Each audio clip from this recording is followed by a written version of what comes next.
अस्सलाम वालेकुम दोस्तों, मैं हूं आयशा। तो दोस्तों, आज अमेरिका से एक बहुत ही खूबसूरत तस्वीर सामने आई है। इस तस्वीर में अमेरिका मेजबान है और यूक्रेन और यूरोप के कई देश मेहमान हैं। और यहाँ ये बात हो रही है कि रूस के प्रहार से यूक्रेन को कैसे बचाया जाए।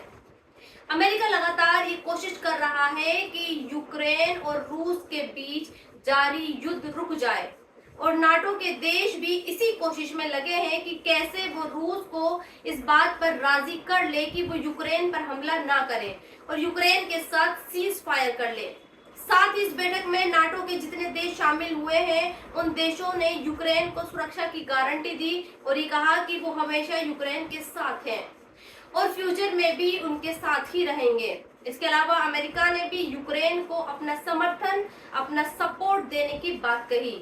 फिर आज इन तस्वीरों से मुसलमानों को सीखने की बहुत जरूरत है, क्योंकि आज व्हाइट हाउस में आई इस तस्वीर ने उस भाईचारे पर दिखाया है जिसका जिक्र कुरान करता है, जिसकी पैरवी मुसलमानों के नबी ने की है। लेकिन हैरानी ये है कि इस तस्वीर में ना तो कोई मुसलमान है और ना कोई ईमान वाला है, बल्कि इस तस्वीर में वो लोग हैं जिन्हें अल्लाह ने ये तौफीक दी है कि एक रहोगे तो मजबूती के साथ रहोगे और दुनिया में फिर कोई भी तुम्हारा बाल बाका नहीं कर सकता।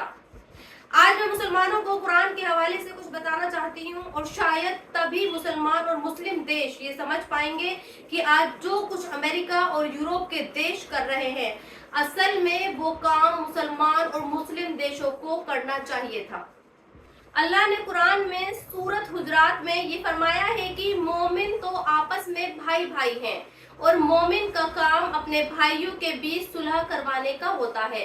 इसके अलावा कुरान की आयत सूरह तौबा में भी अल्लाह ने ये फरमाया है कि मोमिन मर्द और मोमिन औरतें आपस में एक दूसरे के दोस्त और मददगार हैं। वो नेक काम का हुक्म देते हैं और बुराई से रोकते हैं। इसके अलावा कुरान में एक और आयत है सूरह आले इमरान। इस आयत में अल्लाह ने ये फरमाया है कि अल्लाह की रस्सी यानी कुरान को मजबूती से पकड़ लो और आपस में तितर बितर ना हो जाए। अब बताइए, दुनिया में 57 मुस्लिम देश हैं, लेकिन क्या कभी आपने इस तरह की तस्वीर कहीं देखी है?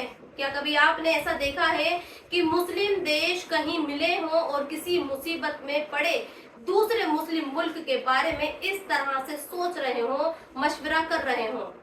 मैंने तो आज तक नहीं देखा।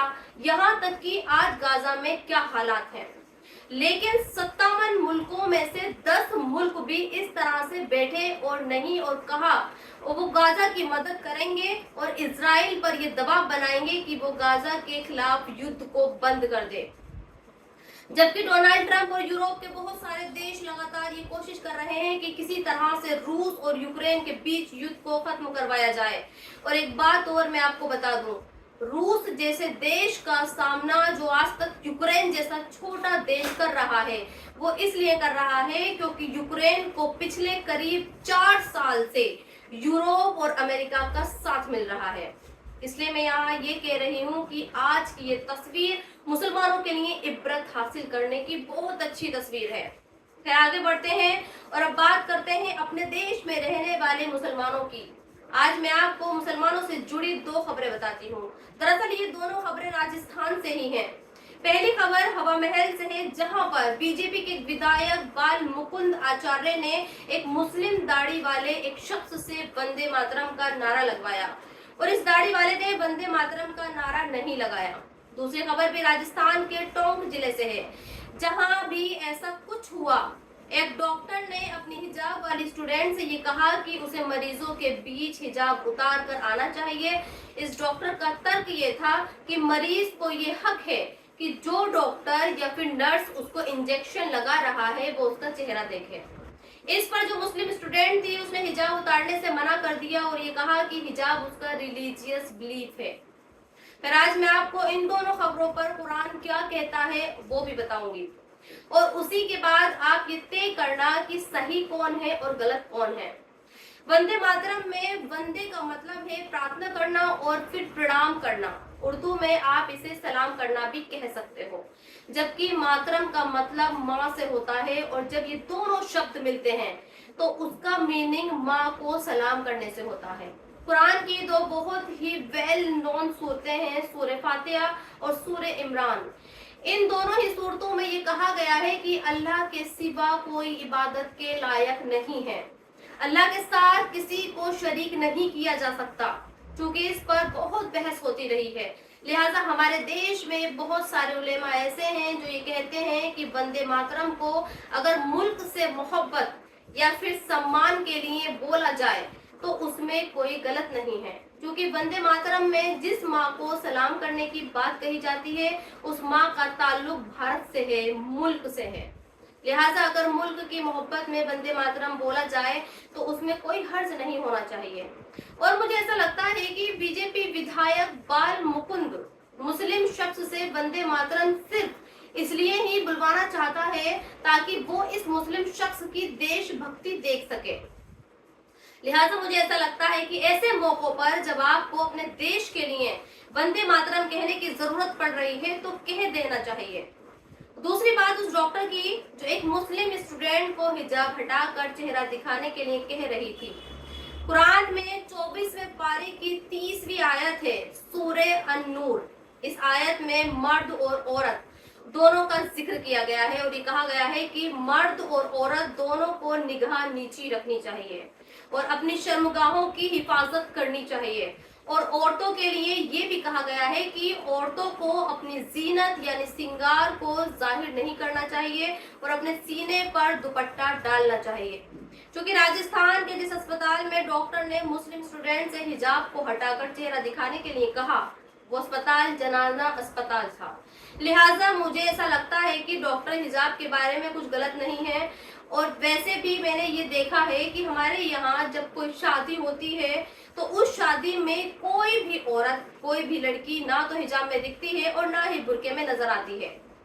क्या मुसलमानों की शादी में गैर महरम या गैर मर्द नहीं होते, लेकिन हम वहाँ पर कोई एतराज नहीं करते। जबकि राजस्थान की इस डॉक्टर को आज बहुत सारे मुस्लिम गालियां भी निकाल रहे हैं और ये कह रहे हैं कि मुसलमानों से हिजाब की आजादी छीनी जा रही है।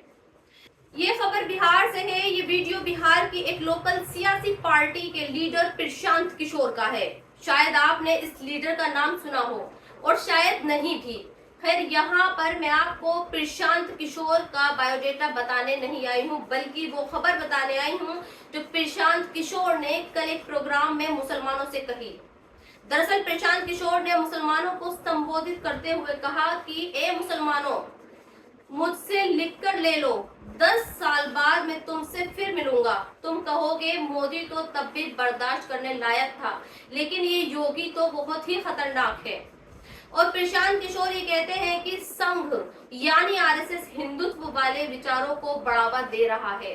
प्रशांत किशोर ने इस प्रोग्राम में ये भी बता दिया कि मुसलमानों की लड़ाई किससे है और मुसलमानों को बिहार में आने वाले चुनावों में किसको वोट देना चाहिए।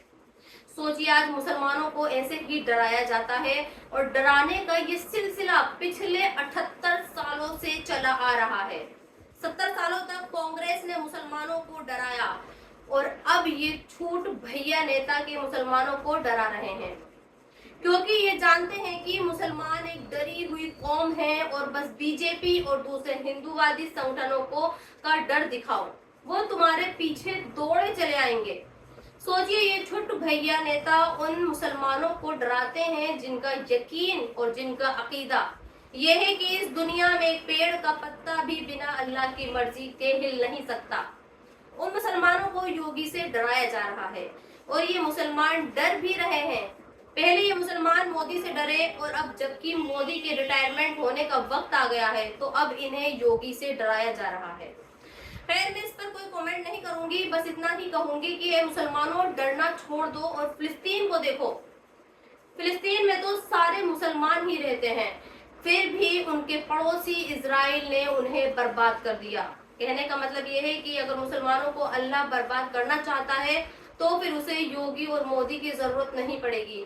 और आखिर में आपको आमिर खान के भाई फैजल खान के बारे में भी बताती हूँ। कल अचानक आमिर खान का भाई फैसल मीडिया के सामने आता है और ये कहता है कि उसके भाई आमिर ने उस पर बहुत जुल्म किए हैं।